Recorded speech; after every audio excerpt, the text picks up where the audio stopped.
And I pray this works. I pray that we're able to have a serious, substantive discussion about Islam in America. We are told that Congressman Ellison reportedly teared up during his testimony during the hearing when he talked about a 9/11 Muslim first responder who was killed on September 11th, Salman Hamdani. He said his life should not be identified just as a member of an ethnic community, but as an American who gave his life on 9/11. Let's go to Raleigh, North Carolina. Good morning, Nate. Good morning. I just had a real quick statement to say. I am an American Muslim. I came to Islam before the 9/11 attacks. I've been to several on the eastern seaboard and in Texas. And I have never heard anything but condemnation of these type of attacks at the mosque. I've never heard anything. You would have to preach against the tenets of Islam to say otherwise. And I encourage, rather than necessarily having a congressional meeting, maybe these people should go to the mosque. I encourage them to go to the mosque, hear what's being said. You'll be, open arms, come in, listen to what the imam is saying. I think that would alleviate a lot of the mistrust if they would actually just come to the masjid, listen to what the imam has to say. A lot of their fears would go away quickly. I think that's an interesting point. Marshall Brieger, have you attended many services within the mosques?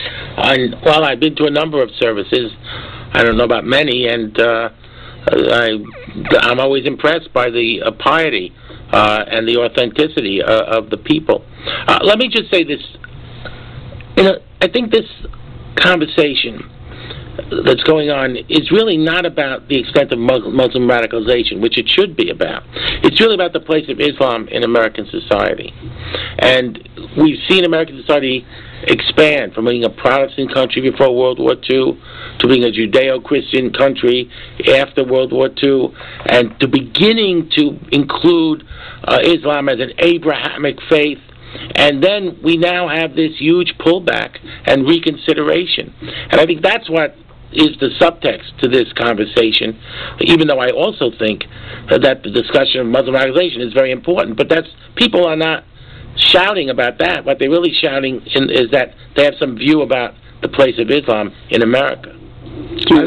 I would even say, Dan, it's more than just about Islam in America. I would really see, and that is why there's so much passion in this debate.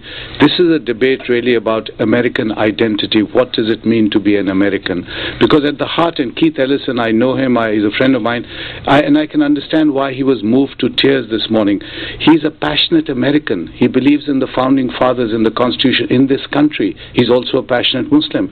A person like that, or any Muslim living in America today, would really be heartbroken at the kind of nonsense they have to hear day in and day out about their religion, about their God, about their prophet, about their holy book. And this is what is at stake, because at the heart of the vision of the founding fathers, Dan, is the concept of religious pluralism. It is much more than Islam alone as a community. It's 2% of the community, and as one said, we may not be wanting to lock them all up in internment camps, and that may not ever happen. But it really is about something much, much, much bigger. It's about this great country. To Lester